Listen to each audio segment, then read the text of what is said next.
Good morning.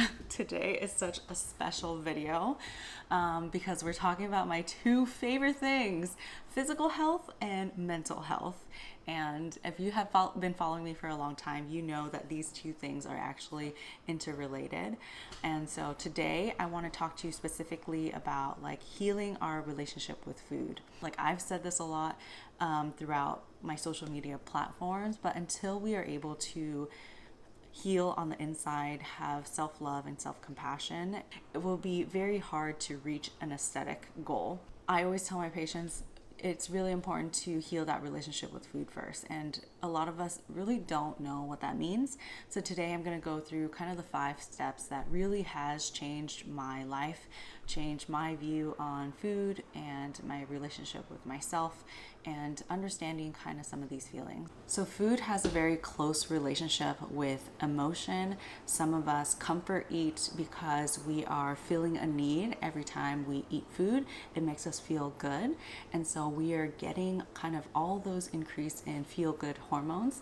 As for other people, based on genetics, food is something that we forget to do and we forget to eat in times of increased stress or increased anxiety, depression, along those lines.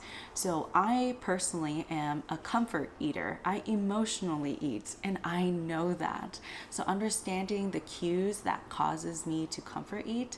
For example, I know that most days after work, I comfort eat. So that's 3 days out of the 7 days of the time that I comfort eat. And on days where my kids go extra crazy, I also comfort eat.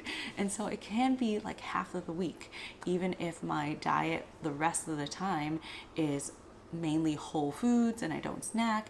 Those episodes of comfort eating or emotional eating can definitely put me back into maintenance or even a calorie surplus. So what I would tell myself in these instances is, okay, I know I'm stressed out. I know that I am emotionally and physically drained. So what are some of the things that I can do to make myself feel better? Usually Stan would take the kids and I can just spend some time in silence, or I can take Summer on a walk, or I can comb her, or I can read a book, listen to an audiobook. But most of the time, those things don't necessarily work as well. And so I know that food is my main go-to.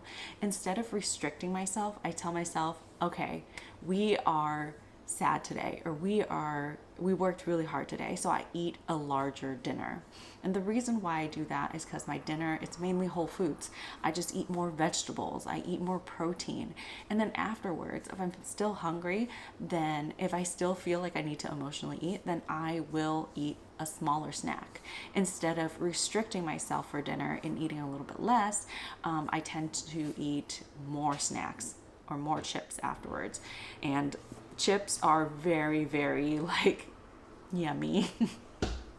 They have like the perfect salty and fatty, it's like the best combination of carbs and fats, and so you can eat a bunch of it and not feel full and keep going and going. So I know that it's not a good cycle for me. So instead of doing those things, I try to do something that makes me feel better, or I just eat a larger dinner. But the only way that I'm able to do that is if I notice when these things happen, and I notice what are some of the things that are happening within my own body, what I'm feeling in that moment that is going to lead to those emotional eating events, comfort eating events. Number 2, stop looking at food as good or bad. Food has no moral value. You are not good or bad for eating certain foods. Certain foods just are more nutriently dense than others, while others are more nice on your taste buds. In a healthy diet, in a well-rounded based diet, you can have a combination of both. If majority of the time, say like 90% of your food intake is mainly whole foods with plenty of fruits and vegetables, then the 10% of whatever you want to eat is totally fine. I still have donuts, I still have chips, I still have ice cream and candy and chocolate. I still have all those things, except in moderation. And the reason why we don't want to restrict is because when we do, our minds continuously focus on that restriction. Our minds are unable to think in the negative. For example, if I told you to not think about a pink elephant, I assure you right now, you are thinking about a pink elephant. Our minds cannot think in the negative. So instead, tell yourself, I can have this snack in 10 minutes. Not saying that you will or you can't, but giving yourself that time frame allows you to focus on other things, and sometimes that 10-minute will come and you won't even want that snack anymore. But if you do, then go on right ahead and get it. Another important thing is understanding how food affects you, not only immediately, but in the days to come. And a lot of us have a hard time understanding that concept because we live from moment to moment. And I'm just like, what even happened 2 days ago? I don't know. But I'm gonna give you some examples, and I brought you over to my pantry so we can see some of these things. Okay. Hot Cheetos. I love, but this can sometimes make my stomach hurt a lot and make me poop neon red. Okay, but I still have it in my pantry. Instant noodles. This is my favorite, one of my favorites. Mi goreng. I grew up on this stuff. Like, this is how I went through college, okay? But now every time I eat this, I am literally bloated for 4 days. I don't know what it is, but it makes me bloated. And so instead of eating this every single day, I only eat it once every, I don't know, few months, but I still like it. And so I have it in my pantry. And my kids like it sometimes. Chocolate. Chocolate makes me break out and have acne. In like, I want to say it's not right away, but it's like within my cycle. So if this cycle I ate more chocolate, I tend to break out more during my period or something like that. I don't know why that is, but I love chocolate. And so I try not to eat it as much, but I'll still have it here and there. And wine. Wine. I have to be home somewhere or next to near a toilet. This is too much TMI right here, but I need to be close to a restroom because it will make me go very soft poops frequently after drinking wine. And so I try to drink it like on a Saturday if I have Sunday off, or on Sunday if I have Monday off, or, you know, the next day I have to have off, or else it can be bad. But I have all these things still in my pantry because I still enjoy them. Everything in life comes with risks and benefits. You have to decide for yourself, is it worth the risk? Is it worth the 4 days of bloating or the soft stools for this momentary feeling of satisfaction and happiness? And I think that that's very individualized. I still have these things from time to time because I find that I still enjoy them, and the side effects of it is not too bad, and it goes away pretty quickly. But that is just my personal take. Oh, but first, as I said, probably trying to keep like a food diary so you can see how certain foods affected you.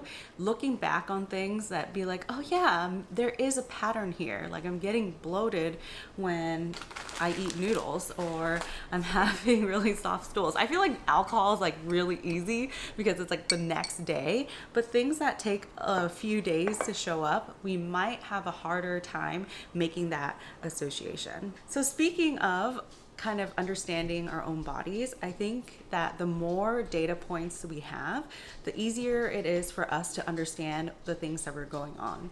So most of the time when we're tracking things, we're tracking just how many pounds we lost or what are the measurements like. So we're only tracking the results rather than tracking the things that we are doing, the effort that we're putting in to get to those results. So I think I showed you the box that I did, how each day I would check off the things that I'm doing, and at the end of the week I want to see like what percentage of that week did I follow through on some of my goals and what are some of the results that I get.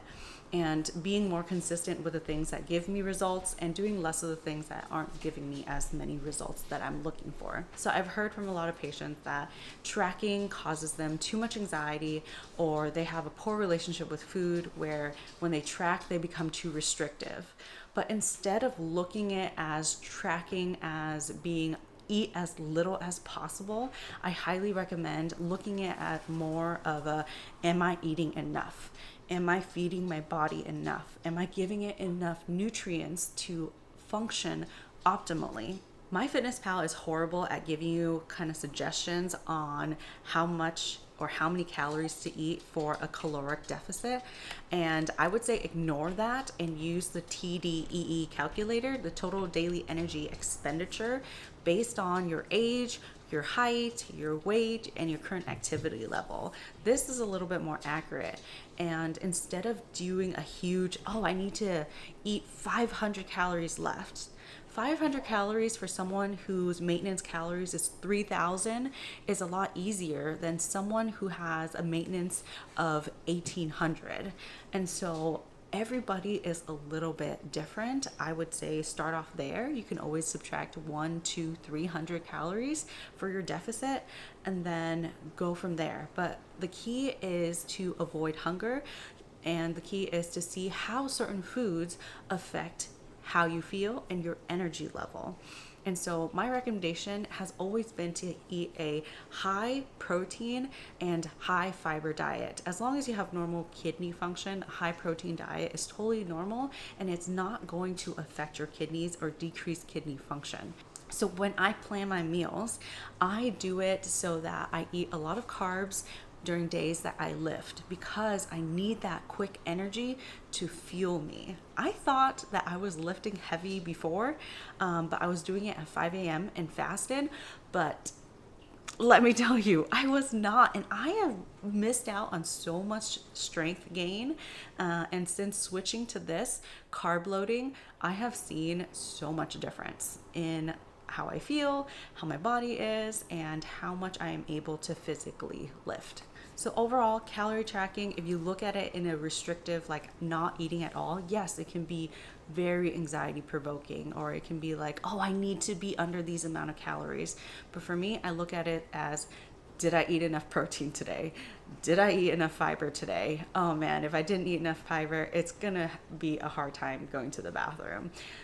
Things like that. So that switch in mindset can really change how you view a certain activity, and that activity can be very beneficial. Like calorie tracking has significantly helped me with body recomposition and understanding how different macros kind of affect my overall activity level.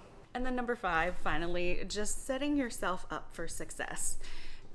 And what I mean by that is that we always want to kind of do the right things, but sometimes it's a lot harder for us to do. Like for me, if I am working, if I'm a full-time mom, or if I'm working multiple jobs, yes, I do want to eat healthy. Yes, I do want to do all these things, but I tend to sacrifice myself for others a lot of the times. And the first thing to go is my own health and wellness. So understanding that, okay, I need to put myself first. I need to exercise because I feel the best when I exercise. I need to go on these walks because it is my mental health walk. And so, yes, I understand there are other responsibilities, but I am choosing to put myself first.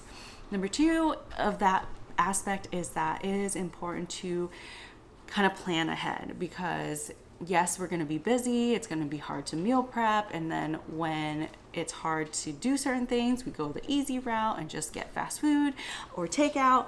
And so setting yourself up for success in that way can be really helpful in maintaining this consistency of eating whole foods for 80 to 90% of the time. So Stan and I cook about 80 to 90% of our meals. We probably eat out like once or twice a month because we're broke. We're trying to save money. We're trying to pay off my school loans. We have this small business that hasn't really taken off as of yet. And so in the beginning, we're all in the red. And so until then, we are still going to try to save and invest our money and time as much as possible.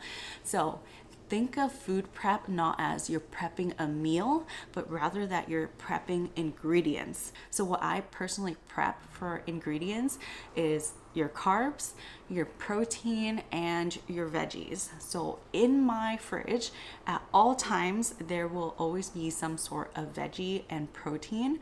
Our go-to is like chicken thighs or egg whites, eggs in general.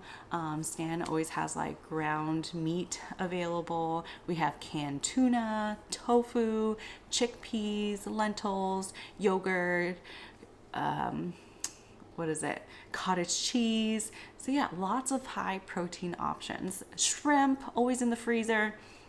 Fresh veggies or frozen veggies, frozen fruits, smoothies, and then our go-to carb is rice. Well, we have the pressure cooker, and so rice is done in about 6 minutes. So it is very fast to put a meal together based on those 3 components. Like, you don't have to plan like, oh, I'm gonna make all these things and all these different ingredients and have to be better, and then I don't want to eat that, and then it's not gonna get made, and then all these ingredients go to waste. So instead of doing that, I literally just grab all these things, either pre-make the protein and just put it in the fridge, or I make it the morning of that I'm bringing it to lunch, because that's how fast it is. It's gonna be like 20 minutes, 10-20 minutes at most.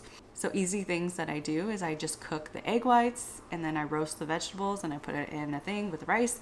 Or I do poached chicken, which is really, really good. And you put chicken in like water with seasoning, and then you bring it to a boil and then bring it down so it's just bubbling, and it cooks it and it's still so juicy. And I'll mix that with cabbage, and I'll have like goy, which is like a salad, which is really good. Or eat it with noodles, eat it, I don't know, there's so many things.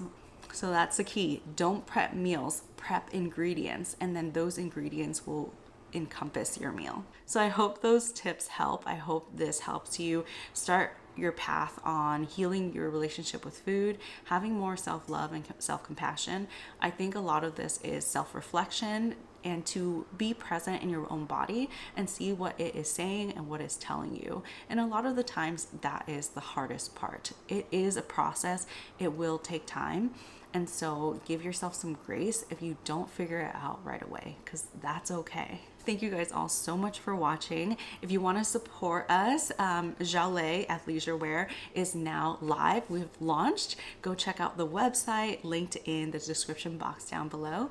And let me know if you guys want any more videos on other things about lifestyle, health, metabolism, weight loss, fat loss, body recomposition. Let me know in the comments. Thank you, and I'll see you again next week.